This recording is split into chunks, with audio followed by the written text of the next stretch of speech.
Souviens-toi. Dans la première révélation, nous avons mis au jour quelque chose que beaucoup pressentaient sans pouvoir le nommer. Ton regard n'est pas neutre. Il est créateur. Des milliers de messages sont arrivés après cette vidéo. Guérisons inattendues, retrouvailles, opportunités qui semblaient impossibles. Comme si la réalité avait attendu qu'on la regarde autrement pour se réorganiser. Si tu es ici aujourd'hui, c'est parce que cette vérité a touché quelque chose en toi. Et je te le dis avec clarté, ce que tu t'apprêtes à entendre va encore plus loin. Si la première partie t'a appris à observer, celle-ci va t'enseigner à habiter ce regard, à l'enraciner dans le lieu le plus puissant de ton être. L'expérience des fentes de Jung nous a montré que l'acte d'observer fait s'effondrer la vague de possibilités en un résultat précis. Mais pourquoi deux personnes, observant la même situation, obtiennent-elles des résultats différents? Pourquoi l'une regarde un avenir lumineux et les portes s'ouvrent, tandis que l'autre, malgré ses efforts, semble frapper un mur? La réponse se trouve sous la surface. Qui en toi est en train d'observer? Est-ce la peur ou la conscience? Est-ce la mémoire blessée ou l'âme alignée? La science parle d'état cohérent de champ, les mystiques parlent d'un cœur unifié. Les mots diffèrent, la dynamique est la même, l'alignement intérieur. Imagine un télescope. Si sa lentille est propre, l'étoile apparaît nette. Si elle est couverte de poussière, tu confonds l'étoile avec le bruit. Dans ta vie, la lentille, c'est ton subconscient, l'ensemble de tes mémoires, croyances et émotions stockées. Tu peux déclarer avec ta bouche « je crée ma réalité ». Mais si, au fond, ta lentille est chargée de doutes, de colère et de scénarios anciens, l'image se trouble. Le champ répond à ce que tu regardes avec tout ton être, pas uniquement avec ton mental. Voilà pourquoi certains essaient d'observer autrement sans réussir à stabiliser la création. Leur regard conscient dit « oui », mais leur subconscient murmure encore « non ». Ne te blâme pas. Personne ne nous enseigne à accorder ces deux niveaux. On nous parle d'objectifs, de discipline, de volonté. Peu nous parlent de cohérence. La cohérence n'est pas forcer la vie à obéir. C'est accorder toi-même avec la vie, au point que ta vision devienne naturelle, évidente, inévitable. Quand ton cœur, ton souffle et ta pensée vibrent ensemble, l'observateur en toi cesse de vaciller. Il devient un soleil fixe qui attire son système de planètes. Regarde tes derniers mois. Combien de fois as-tu vu une possibilité magnifique le matin, puis, l'après-midi, tu as laissé un ancien récit reprendre la main. Ça ne marchera pas pour moi. Ce va-et-vient n'est pas un défaut moral, c'est une oscillation de l'observateur. Et c'est précisément ce que nous allons stabiliser dans ce deuxième chapitre. Tu vas apprendre à habiter le regard, pas seulement à l'activer. La différence est subtile dans les mots, immense dans ta vie. Respire. Place une main sur ta poitrine. Là, sous tes doigts, bat le métronome de ta réalité. Des études montrent que quand ton cœur entre en cohérence, rythme régulier, souffle fluide, émotion élevée, ton cerveau se réorganise, ta perception s'éclaircit, et le champ autour de toi devient plus obéissant. Les traditions anciennes l'enseignaient sous d'autres images. Ouvrir le temple intérieur, unifier l'esprit et le cœur, faire descendre la lumière dans la matière. Aujourd'hui, nous pouvons le dire simplement. Aligne ta vibration et ta vision s'ancre. Tu n'as pas besoin de devenir ascète. Tu as besoin de devenir intentionnel. Chaque observation est une graine. Chaque émotion, l'eau qui l'arrose. Quand tu regardes avec peur, tu plantes une graine et tu l'inondes d'acide. Quand tu regardes avec gratitude, tu plantes la même graine et tu l'arroses d'une pluie tiède et régulière. Les deux graines sont dans la terre. Seule l'une devient forêt. C'est ici que je t'invite à un premier acte simple et puissant. Écris en commentaire « Je suis l'observateur de ma réalité ». Ne le fais pas par habitude. Fais-le comme un scellement. Les mots ne créent pas à eux seuls, mais ils scellent la posture intérieure qui crée. En l'écrivant, tu informes ton subconscient. À partir d'aujourd'hui, c'est cette voix qui regarde. Tu vas remarquer une chose étrange et merveilleuse quand tu pratiques cela. Des coïncidences. Des portes qui n'existaient pas hier. Des personnes qui te répondent soudain.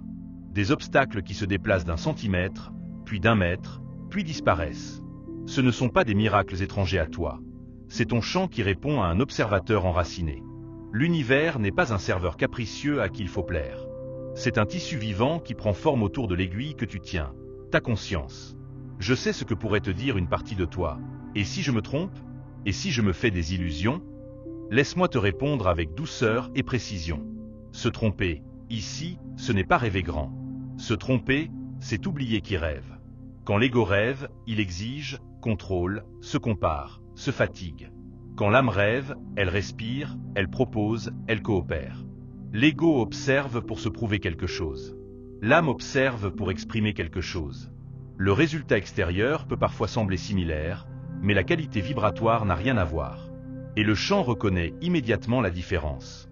Je te propose un rituel court, 3 minutes, à pratiquer dès ce soir. Assieds-toi. Éteins les distractions. Place la main sur le cœur. Inspire sur 5 temps, expire sur 5 temps, pendant 1 minute. Puis visualise la situation qui te tient le plus à cœur. Voilà comme déjà vivante. Cherche le ressenti correspondant, pas seulement l'image. La chaleur dans la poitrine, une détente dans l'estomac, un relâchement des épaules.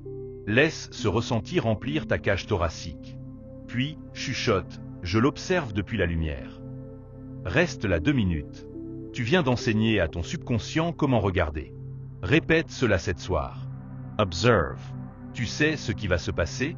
Pas forcément un feu d'artifice demain matin. Parfois, oui. Parfois, non. Mais quelque chose va se mettre en mouvement. Une personne, une idée, une intuition, un repos profond. Et tu vas sentir moins de friction, comme si le monde intérieur et le monde extérieur commençaient à jouer la même musique. C'est le signe que ton regard cesse d'osciller. Il y a une image qui m'accompagne depuis des années. L'univers comme un océan sombre et brillant. Chaque pensée est une pierre qu'on y dépose. La plupart jettent des cailloux au hasard, effrayés par les vagues qu'ils ont eux-mêmes créées.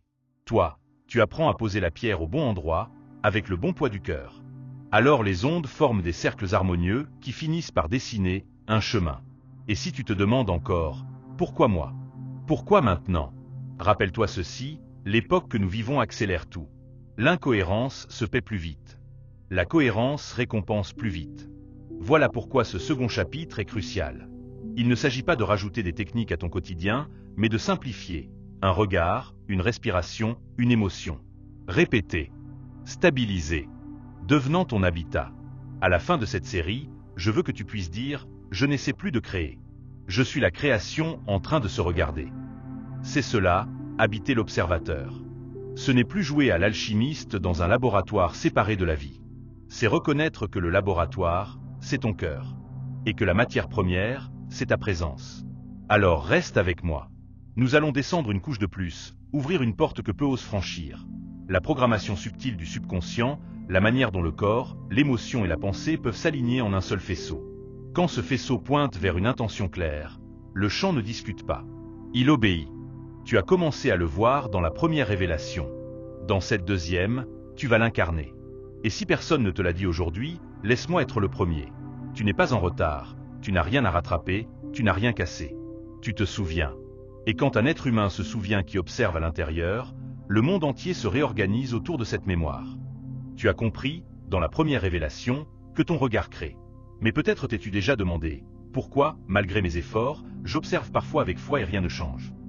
La réponse n'est pas que tu as mal observé, mais que ton subconscient observait autre chose en silence. Le subconscient est comme une mer profonde. Ton mental conscient est la surface. Ce que tu penses, ce que tu décides, ce que tu dis. Mais sous la surface, dans les abysses, vivent des milliers de mémoires, croyances et émotions accumulées. Et ce sont elles qui génèrent le courant. Tu peux affirmer « je crois en l'abondance ». Mais si ton subconscient transporte encore l'empreinte de générations qui ont vécu la peur du manque, ton regard se divise. Le champ reçoit un signal brouillé. La vraie maîtrise n'est pas seulement de choisir avec ta pensée, mais d'aligner le subconscient pour que tout ton être regarde dans la même direction. C'est comme un orchestre. Si le violon joue une mélodie douce, mais que les tambours battent dans le chaos, le résultat est disharmonieux.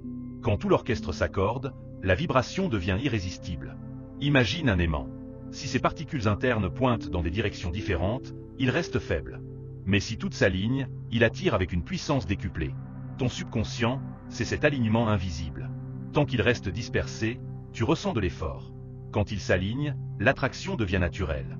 Mais comment aligner ce monde intérieur? La première étape est de prendre conscience de ce que tu répètes chaque jour. Tes pensées automatiques. Les phrases que tu tentes d'ignorer mais qui tournent en arrière-plan, je ne mérite pas. Les autres réussissent mieux. Je vais encore échouer. Chacune de ces phrases est une lentille sale. Chaque fois que tu les laisses passer, tu observes le monde à travers elles. Ferme les yeux un instant. Entends ces voix intérieures. Sens comment elles te contractent. Puis dis-toi, ce ne sont pas des vérités. Ce sont des empreintes. Et les empreintes peuvent être réécrites. Ne pars pas maintenant. La clé la plus puissante arrive dans quelques instants. Parce que ce que je vais partager est le pont entre la théorie et la transformation réelle. Ce pont, c'est la vibration. Le subconscient ne comprend pas le langage des affirmations logiques. Il comprend le langage des émotions, des images, des sensations. Tu peux répéter « je suis abondant » 1000 fois. Mais si chaque fois tu le dis en ressentant le manque, le subconscient enregistre le manque. La vibration gagne toujours. Alors, change la vibration. Comment? En créant une émotion élevée au moment même où tu observes. Regarde ton rêve non pas avec tension, mais avec gratitude comme s'il était déjà là. Inspire profondément. Ressens l'expansion dans ta poitrine. Laisse ton corps devenir le message. Parce que c'est ce corps, c'est ce ressenti, qui parle au subconscient. Souviens-toi, ton subconscient ne dort jamais. Pendant que tu marches, conduis, parles, il continue d'observer. Voilà pourquoi il est vital de l'entraîner. Pas à coup de volonté, mais par répétition d'état intérieur. Chaque fois que tu entres volontairement dans la gratitude, dans l'amour, dans la confiance, tu lui montres une nouvelle lentille. Et peu à peu, il la garde. C'est le secret derrière ce que certains appellent reprogrammation. Ce n'est pas mystique, c'est mécanique. Le cerveau, soumis à une émotion répétée, recable ses connexions. Le cœur, soumis à une respiration cohérente, envoie de nouveaux signaux. Le champ, soumis à cette cohérence, se réorganise. Imagine un jardinier. Chaque matin, il enlève les mauvaises herbes. Au début, elles reviennent vite. Mais à force de constance, elles s'épuisent. Le sol se libère. Le subconscient est ce sol. Les mauvaises herbes, ce sont les vieilles mémoires. Et chaque fois que tu choisis de ressentir une émotion plus élevée, tu arraches une racine. Je veux que tu passes à l'acte maintenant. Écris en commentaire, j'aligne mon subconscient avec la lumière. Ne le fais pas comme une belle phrase seulement. Fais-le comme une déclaration vibratoire. Tu dis à ton être, à partir d'aujourd'hui, ma lentille intérieure s'éclaircit. Tu vas remarquer quelque chose d'inattendu. Les mêmes situations, mais une réaction différente. Les mêmes défis, mais moins lourds. Parce que l'alignement ne supprime pas les circonstances du jour au lendemain, il supprime la lutte intérieure. Et quand la lutte cesse, l'énergie que tu gaspilles en résistance se libère pour créer. Un exemple concret, une personne vit une difficulté financière. Son conscient répète « je crois en l'abondance ». Mais chaque fois qu'elle ouvre son compte, son subconscient observe le manque. Résultat, le champ reflète le manque. Le jour où elle choisit de se connecter à un ressenti d'abondance avant même de regarder son compte, le champ capte un signal différent. Peu à peu, des opportunités apparaissent. Non pas parce que la magie a effacé le passé, mais parce que l'observateur a changé de fréquence. C'est pourquoi tant de pratiques spirituelles insistent sur l'émotion, la respiration, la visualisation. Ce ne sont pas des décorations. Ce sont les clés d'accès au subconscient. Et une fois que tu l'as aligné, tu n'as plus besoin de forcer. Tu observes et tu reçois. Mais attention, cet alignement n'est pas une technique de plus à rajouter à ta liste. C'est une habitude vibratoire. 5 minutes par jour suffisent. Mais 5 minutes réelles. 5 minutes où tu respires, où tu ressens, où tu observes depuis le cœur. 5 minutes qui, répétées, deviennent plus puissantes que des années de lutte mentale. Alors, retiens ceci, tu ne peux pas tromper le champ. Tu ne peux pas te mentir à toi-même. Ce que tu vibres réellement, c'est ce que tu observes réellement. Et ce que tu observes réellement, c'est ce qui se manifeste. Dans la prochaine partie, nous allons plonger encore plus profondément. Parce que si l'observateur doit être aligné, il doit aussi être stabilisé. Et tu vas découvrir pourquoi, malgré des moments d'alignement, beaucoup retombent dans l'ancien regard. Et comment rester dans le nouveau. Tu l'as vu, aligner ton subconscient est une clé. Mais pourquoi, après quelques jours de pratique, certains ressentent une chute, comme si tout l'ancien revenait d'un coup? Parce que l'univers répond non seulement à ce que tu vibres, mais à la stabilité avec laquelle tu le vibres. Une vibration fugitive plante une graine. Une vibration stable crée une forêt. Il est facile d'observer avec gratitude quand tout va bien. Mais la vraie maîtrise est d'observer avec gratitude même au cœur de l'incertitude. C'est là que la matière s'incline. L'ego dit « montre-moi un signe et je croirai ». L'âme dit « je crois » et le signe apparaîtra. La différence est subtile mais totale. L'ego négocie avec la réalité. L'âme la façonne. Imagine un funambule avançant sur un fil. Au début, il tremble, regarde en bas, perd l'équilibre. Mais à force de pratique, son corps apprend à trouver le centre encore et encore. L'alignement intérieur est identique. Tu n'élimines pas les déséquilibres, tu apprends à revenir à ton centre plus vite. La stabilité n'est pas l'absence de chute, c'est la capacité à revenir immédiatement dans l'axe. Voilà pourquoi certaines personnes manifestent avec une rapidité presque choquante. Ce n'est pas qu'elles soient plus intelligentes, ni plus chanceuses. C'est qu'elles savent maintenir leur vibration dans la durée. Là où d'autres oscillent entre foi et peur, elles restent fixées sur la foi, même quand le monde extérieur montre encore l'ancien. Et c'est ici que se cache le test. Quand la réalité semble contredire ton regard, que fais-tu? Si tu abandonnes, tu confirmes l'ancien. Si tu tiens bon, tu obliges la matière à céder. Le champ ne résiste pas à une observation stable. Il peut sembler tarder, mais il finit toujours par refléter ce que tu maintiens. Reste jusqu'à la fin, la dernière vérité va te surprendre. Parce que nous allons plonger dans le point exact où l'alignement cesse d'être un effort et devient une identité. Comprends ceci, tant que tu t'essaies de rester aligné, tu gardes en toi l'idée que l'ancien est encore vrai. Le jour où tu arrêtes d'essayer et que tu deviens cet alignement, le champ n'a plus le choix. Tu ne joues plus à vibrer l'abondance, tu es l'abondance qui se regarde. Tu ne joues plus à observer la guérison, tu es la guérison qui se reconnaît. C'est comme un acteur. Tant qu'il répète son texte, on sent l'effort. Le jour où il incarne le rôle, il n'y a plus de distance. Toi aussi, tu es appelé à incarner ton regard, à ne plus le traiter comme une technique, mais comme ton état naturel. Respire. Ferme les yeux. Souviens-toi d'un moment où tu t'es senti profondément en paix, même pour une seconde. Peut-être au bord de la mer, en regardant le ciel, ou dans un rire avec un ami. Ce moment, ton être entier vibrait cohérent. Il ne cherchait pas à créer, il était. Voilà le modèle. Reviens Y souvent. Plus tu revisites cette vibration, plus ton corps l'adopte comme nouvelle norme. Certains me demandent, mais si je tombe encore dans la peur, ai-je détruit mes progrès? Non. Chaque fois que tu reviens à la cohérence, tu renforces ton muscle intérieur. Le vrai danger n'est pas de tomber, c'est de rester couché. L'univers ne te punit pas pour une pensée de peur. Il répond à la somme de tes retours. Et chaque retour est une victoire. Un autre secret, le collectif influence ton regard. Si tu t'entoures constamment de personnes qui observent depuis la peur, leur vibration appelle la tienne à descendre. Mais si tu t'entoures de personnes qui observent depuis la lumière, ton subconscient apprend plus vite. Les anciens appelaient cela la force du cercle. Aujourd'hui, on parle de résonance. Deux instruments accordés côte à côte vibrent ensemble. Ton âme cherche la même chose, une résonance avec d'autres regards lumineux. Voilà pourquoi il est si puissant de commenter, de partager, de répéter ensemble des phrases de lumière. Ce n'est pas un geste symbolique, c'est une activation collective. Quand des milliers de personnes écrivent la même phrase, le champ planétaire s'accorde sur cette fréquence. Imagine un océan. Une seule goutte ne change pas la marée. Mais des millions de gouttes créent une vague qui renverse tout. Tu es une de ces gouttes. Et chaque choix de regard nourrit la vague. Alors, quand tu sens la peur revenir, rappelle-toi, ce n'est pas une preuve que tu as échoué. C'est une invitation à réaffirmer ton centre. Mets ta main sur ton cœur. Respire. Répète doucement, je choisis encore la lumière. Et observe. Observe comme ton corps se détend. Observe comme l'énergie circule à nouveau. Observe comme la matière, lentement mais sûrement, s'incline. Dans quelques instants, je vais t'ouvrir la porte finale de cette deuxième révélation. Une porte que même certains chercheurs spirituels hésitent à franchir.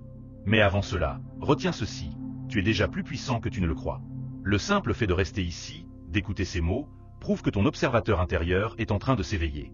Et plus il s'éveille, plus ta réalité va changer. Depuis le début, tu as découvert que ton regard crée. Tu as vu que le subconscient colore ce regard. Tu as appris à aligner ta vibration et à la stabiliser. Maintenant, une dernière porte s'ouvre.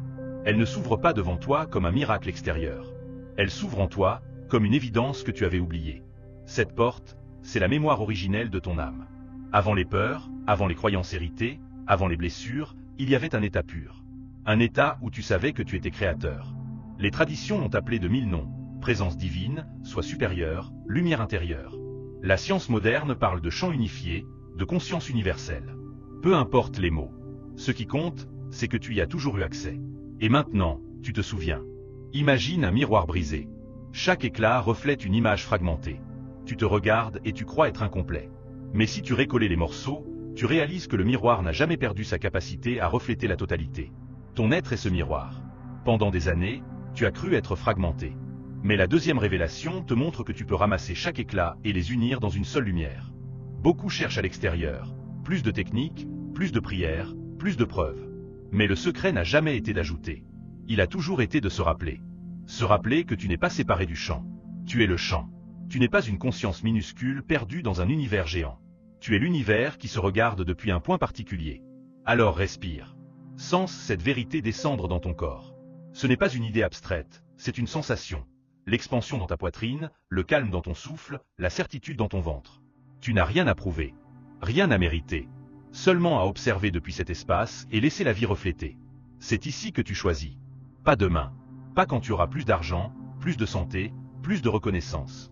Ici, maintenant. Parce que l'univers s'effondre en milliards de possibilités à chaque seconde, et ton regard choisit laquelle deviendra réelle. Peut-être sens-tu une résistance, est-ce vraiment si simple? Oui. Simple, mais pas facile. Parce que la simplicité demande du courage. Le courage de lâcher le contrôle, de déposer l'ancien récit, d'arrêter de courir derrière l'épreuve. Le courage de t'asseoir dans la lumière et de dire « j'ai confiance ». Voilà le véritable saut quantique. Je veux que tu imagines ton futur.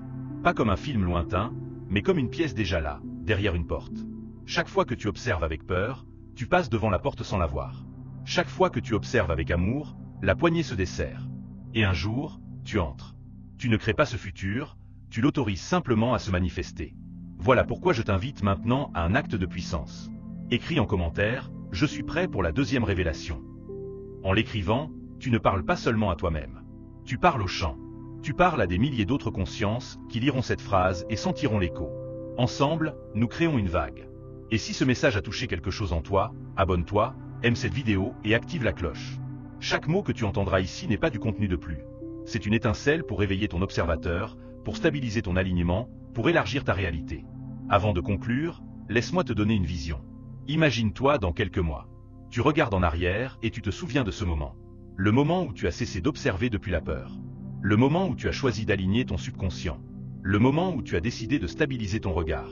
Le moment où tu as franchi la deuxième révélation. Et tu souris, parce que tu vois que tout a changé. Pas parce que le monde extérieur a magiquement disparu, mais parce que ton regard a cessé de vaciller. Tu es devenu soleil. Et voici la transition. Si tu n'as pas encore vu la première révélation, regarde-la juste ici. Parce que la série n'est pas linéaire, elle est circulaire. La première nourrit la deuxième. La deuxième renforce la première. Ensemble, elles ouvrent un cercle de transformation. Ne doute pas de toi. Tu n'as pas besoin de plus de pouvoir. Tu as seulement besoin de te rappeler qui observe en toi. Et quand tu l'incarnes, l'univers entier s'incline.